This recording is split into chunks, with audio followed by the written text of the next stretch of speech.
Hi, everybody. Well, we're beginning week 7, which is a big week for you because your final project will be due this week. That will not come as a surprise to any of you, I know, but it's just a reminder. This is the next to last week of the course, and in working on this week, you're kind of going to be torn between doing the work for the week, which is about terrorism, and completing your final project, which has nothing at all to do with terrorism. So I know how busy you're going to be.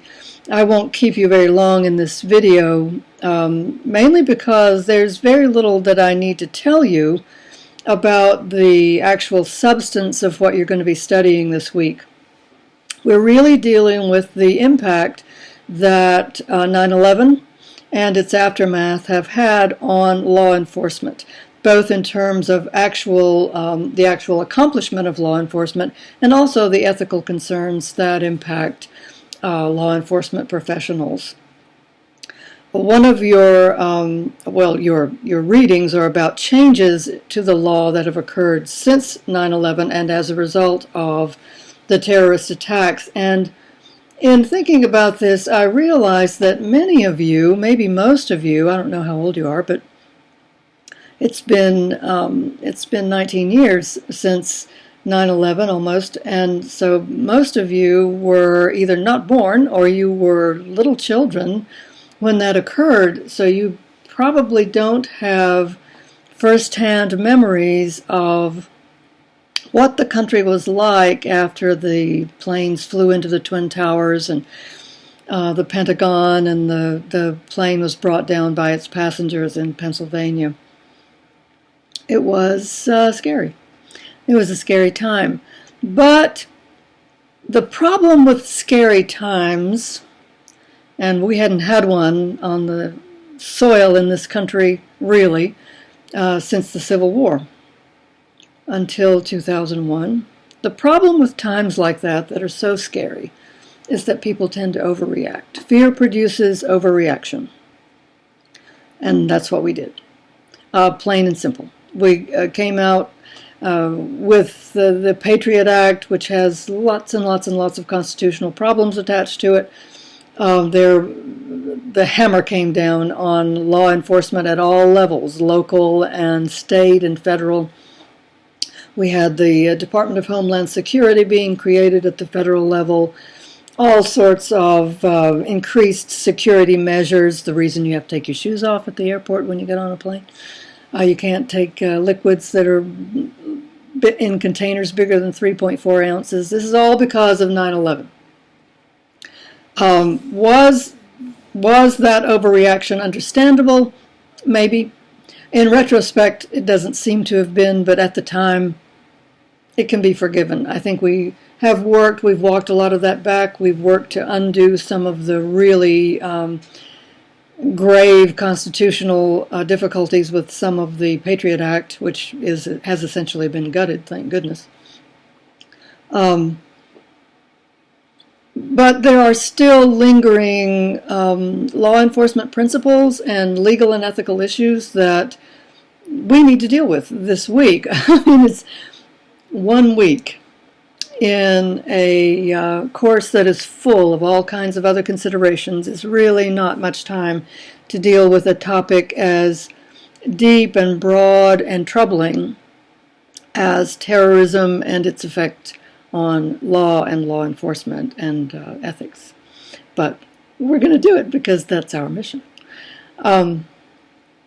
Your discussion board this week asks you to talk about the changes to criminal laws, especially about detainment and punishment that have occurred as a result of 9/11 and the attacks that occurred that day. And I would really like for you to include in your discussion, this is not part of the assignment, and if you listen to this video, you'll get it. If you don't, fine. I'm not going to grade you on it. I'd like for you to put your opinion as to whether you think we have overreacted a little bit. We have curtailed some constitutional rights, especially with regard to search and seizure, that we took for granted before 2001. That's a any kind of curtailment of constitutional rights and privileges troubles me. I hope it troubles you, especially if you're going into law enforcement. It should trouble us all. So that's what the discussion board is about. You also have an assignment that asks you to create a timeline. This is very interesting. You can do it as a written document if that's how you're comfortable. You want to write it down as a sort of essay or a list. Or you can do it as a visual presentation of some kind. You can make a chart. You can make do a literal timeline, a drawing. But your timeline is supposed to consist of new federal laws, judicial rulings, and terrorism prevention methods that are available or have been available to law enforcement since September 11th, 2001.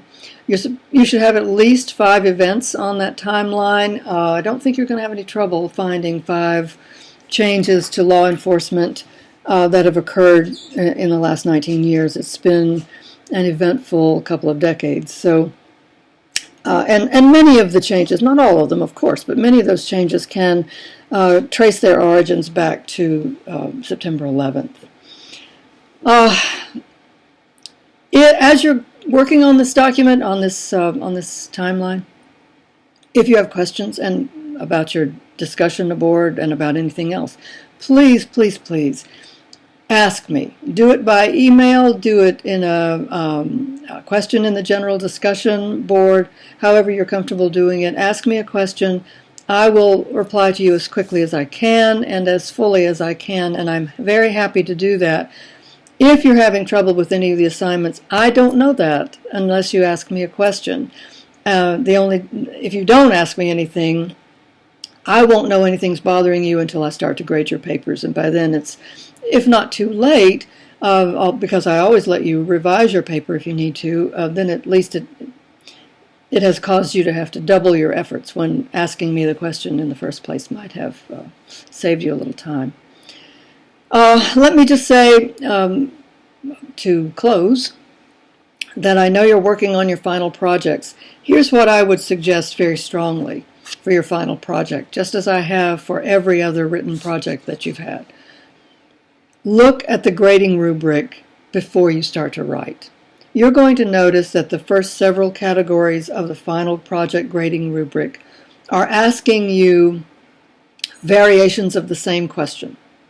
What is the impact of societal opinion on the ethical considerations that law enforcement personnel have to take into account when they are deciding how to act?